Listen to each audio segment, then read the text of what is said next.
Okay, so this is a overview of chapter 4, which is focused on ethics.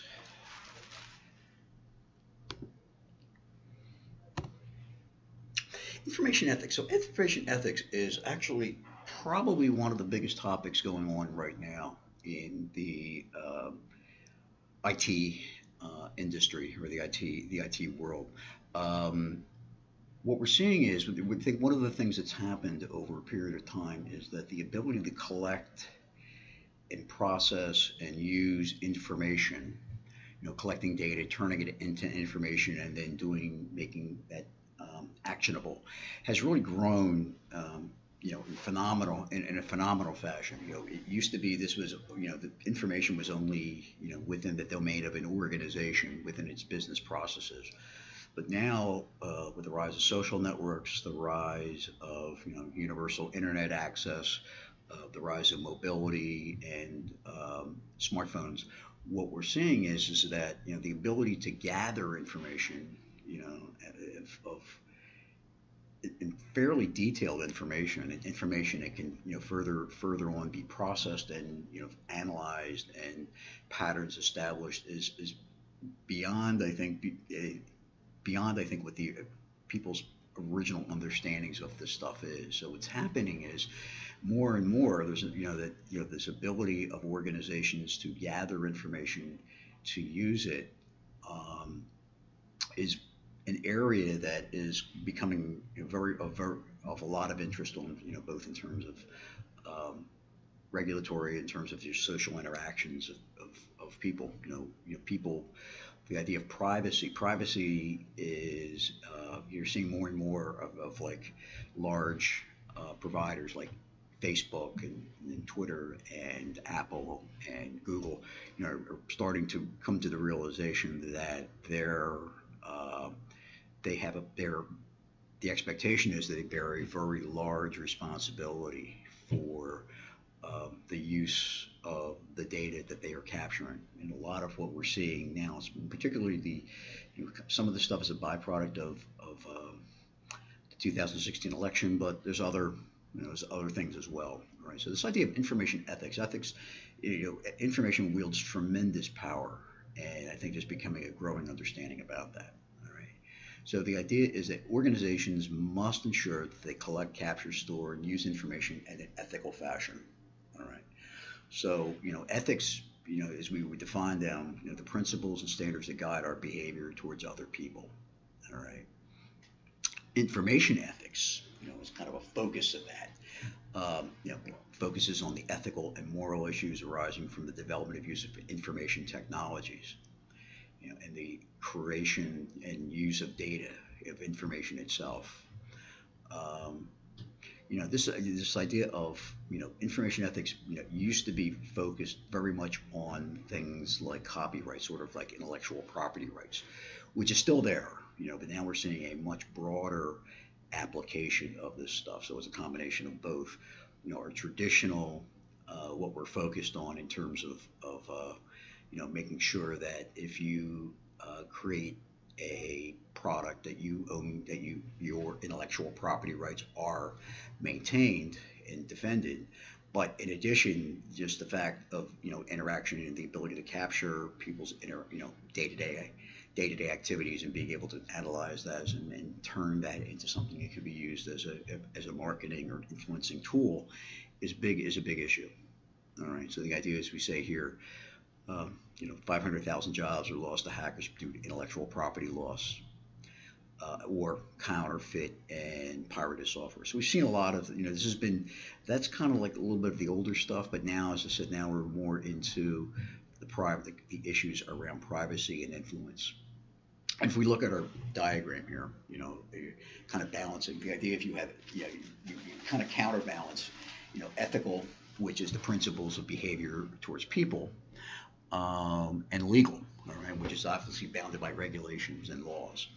All right, so you can have,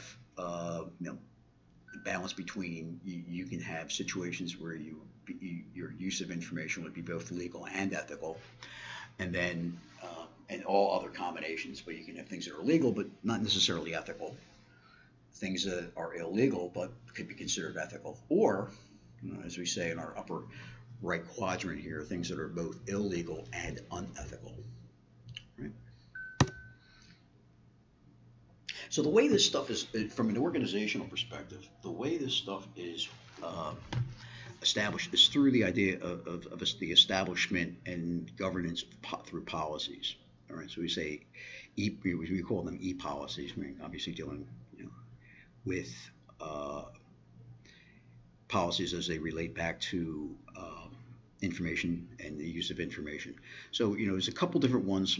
Some are fairly well established, and some are kind of new. So obviously things like the ethical computer use policy.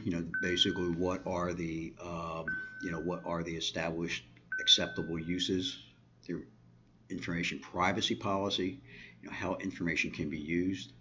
Uh, Acceptable use dictate how services can and cannot be used. Um, Privacy, so you have things like email. So actually this, a couple different things that kind of come in that fall under this domain here. So obviously we've got an email policy, the the, the extent to which emails can be accessed, who can read them. Obviously if emails that are being run inside of an organization's email system, the organization has both a responsibility for those and the right to access them. All right. So what will happen is external parties can come in and depending upon what you have in terms of regulations or legal actions, those can be held for examination by external parties. But then you also have the individual use of what you can and should send through email, what can and should be monitored on email. Social media, kind of a similar nature. So these, as we start getting into these areas here, especially with social media, you start getting into a much more challenging area because the line between organizational what's happening inside the organization and what's happening outside the organization. The organizations operate both as in their own internal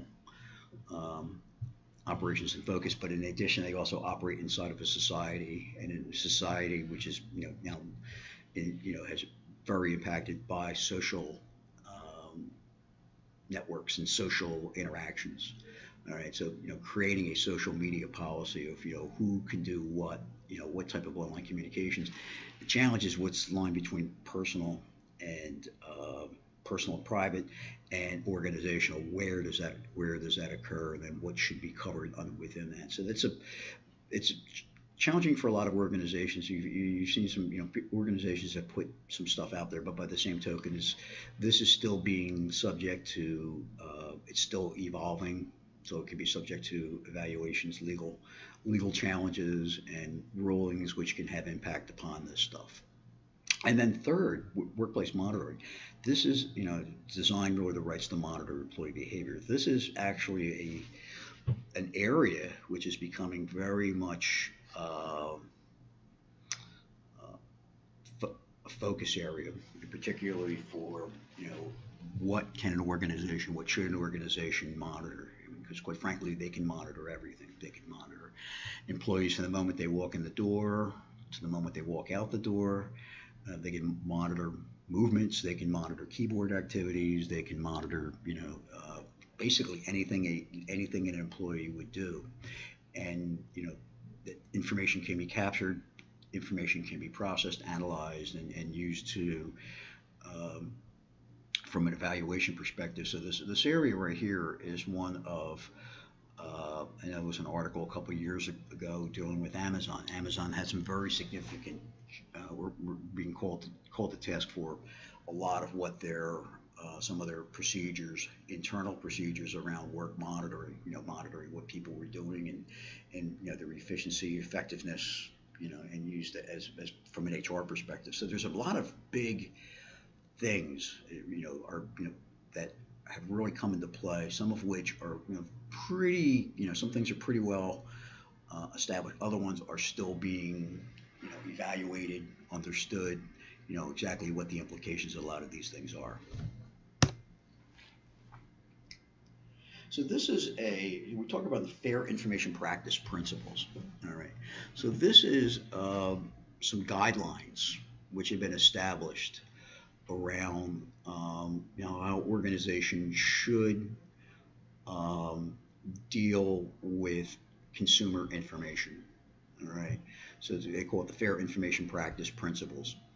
All right. So this idea of awareness, that a customer should be aware that information is being gathered and for whom it's being shared.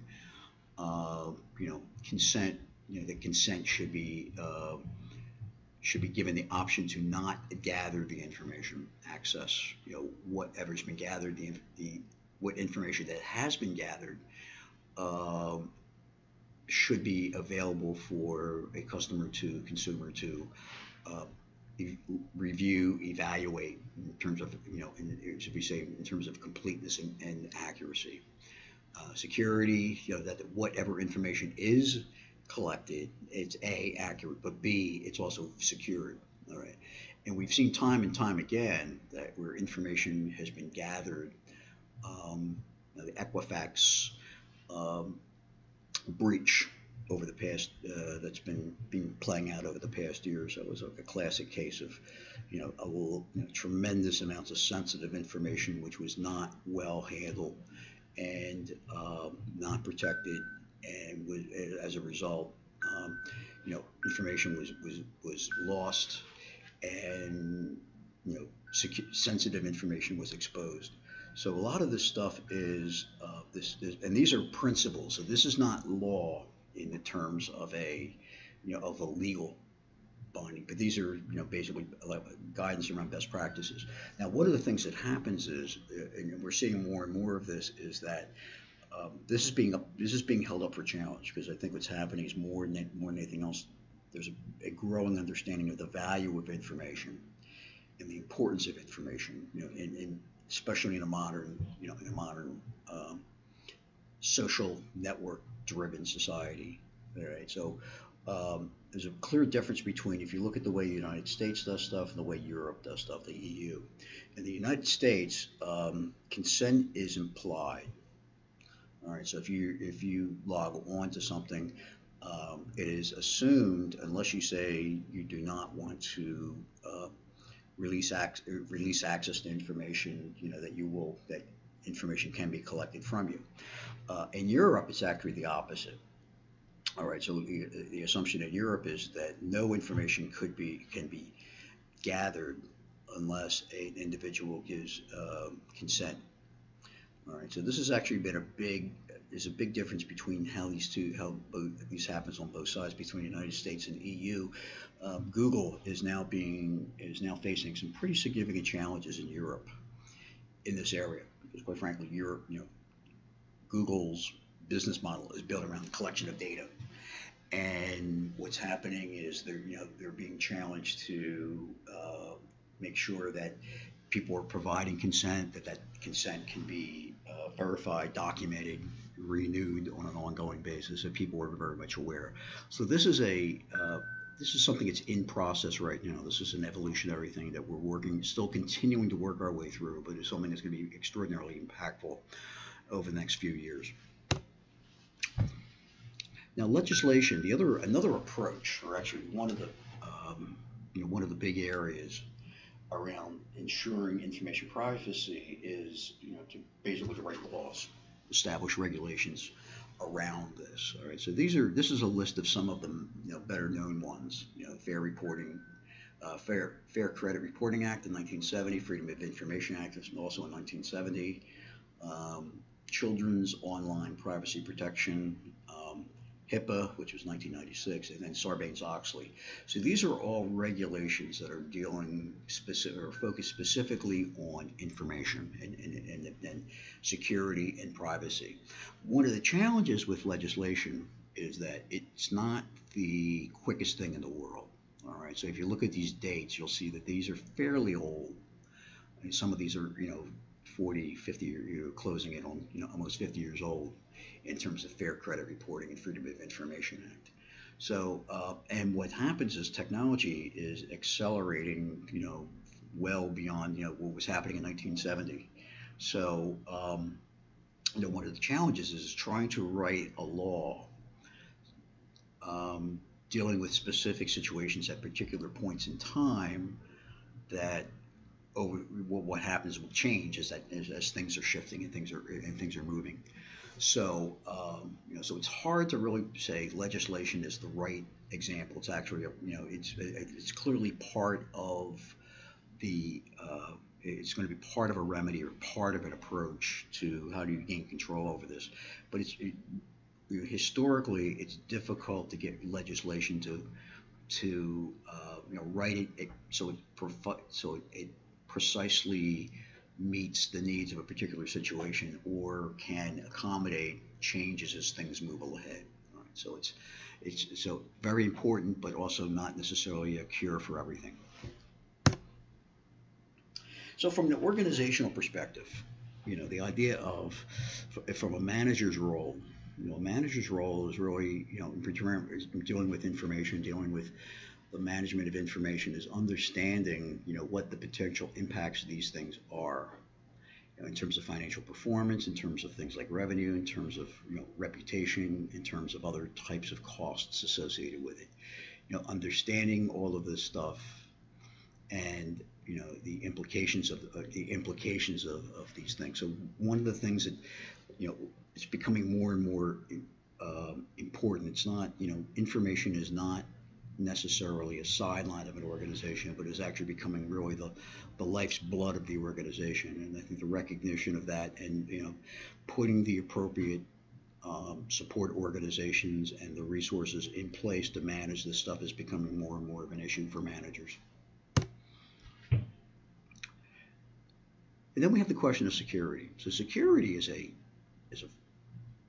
very complicated topic, very diverse. One of the biggest challenges in the IT side of things is that earlier generations of this stuff, which is the foundation of where our current state of things are at, basically did not put a real emphasis on security. So the idea of a personal computer was that it was a personal computer. So there was no built-in intrinsically secure infrastructure associated with it. Same thing with the internet. The internet was designed for intercommunication. It was not designed from the ground up to be intrinsically secure. All right. The problem was, and now as these things have grown up, and and organizations have made more and more use of this stuff, it becomes a primary concern for organizations around protecting themselves. Themselves. The weakest link, as we always say from the security side, the weakest link is really people. All right, so people tend to be you can put as much technology in place. It was an argument around, within cloud computing where there's, back during some of the couple years back when they were first ramping up on large migrations to cloud computing, where they were saying it was okay. Well, it's not secure.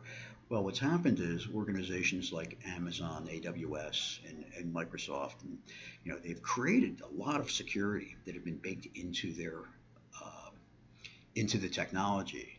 The problem is, though, it's still subject to issues like, for example, as we see here, things like weak passwords. In spite of the fact that you can put lots of technology out there, a badly constructed password that can be easily guessed or could be calculated, basically like through a brute force attack. If you only have a 3-letter password, it's very simple to write a program that can guess all variants of that password. All right. Malware attacks have become more sophisticated.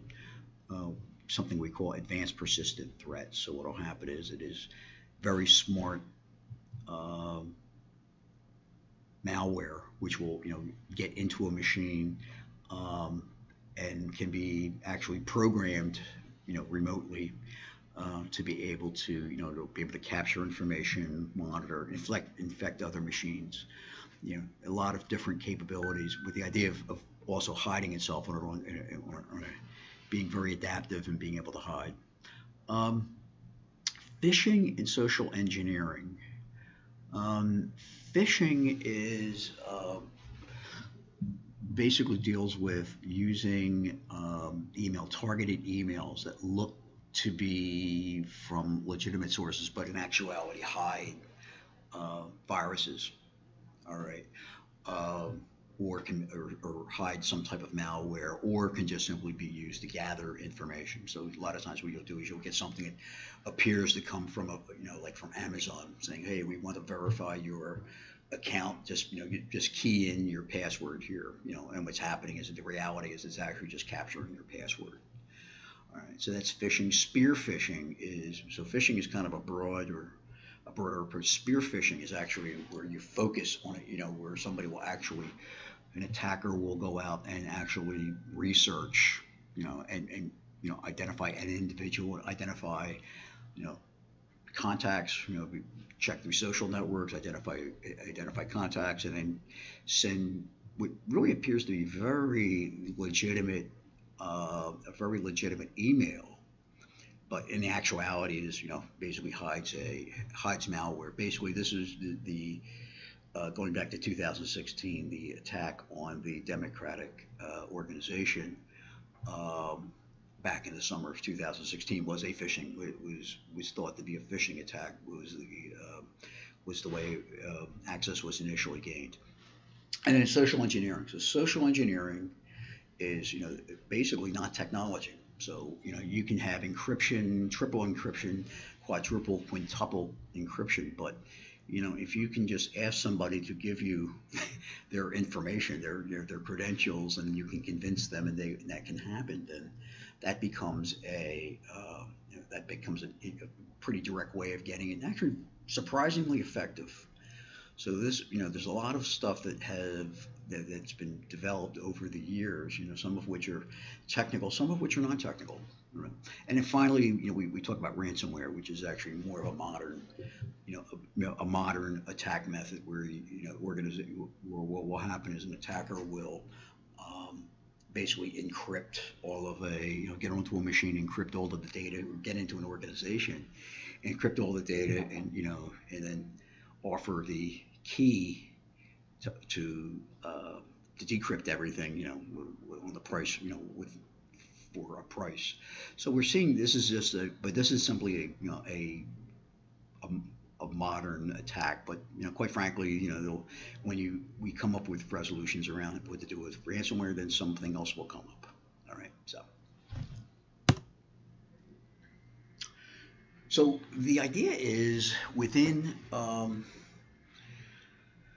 technology, within information technology, this idea of security, protecting the organization, protecting the data, protecting the information, and the intellectual capital of the organization is a multi-dimensional problem, all right, which requires a multi-dimensional solution. So you have to focus on things like um, a lot of stuff is with people.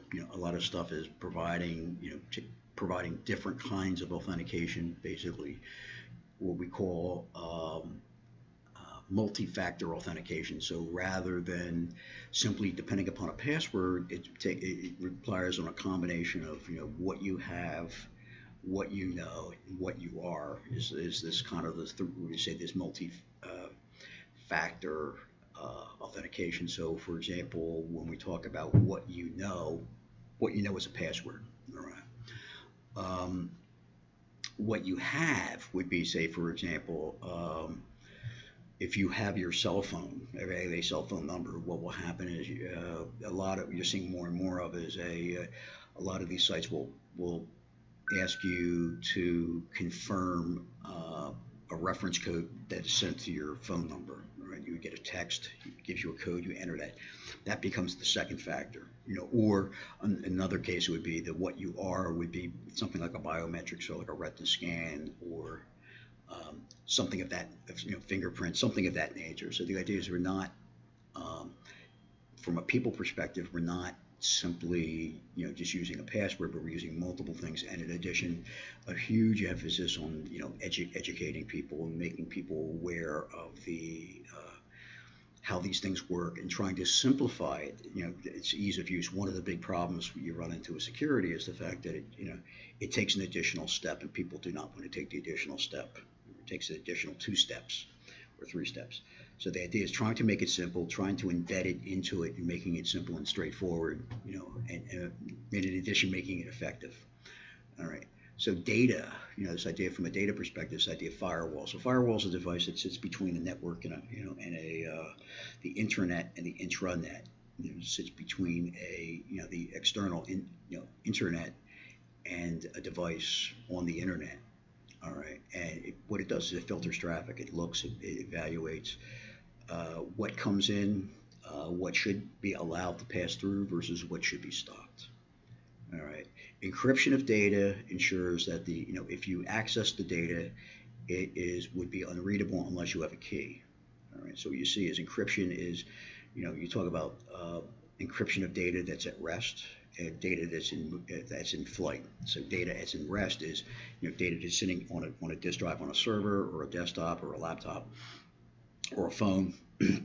And data in flight is data that's being transmitted somewhere else via a web page for accessing the internet.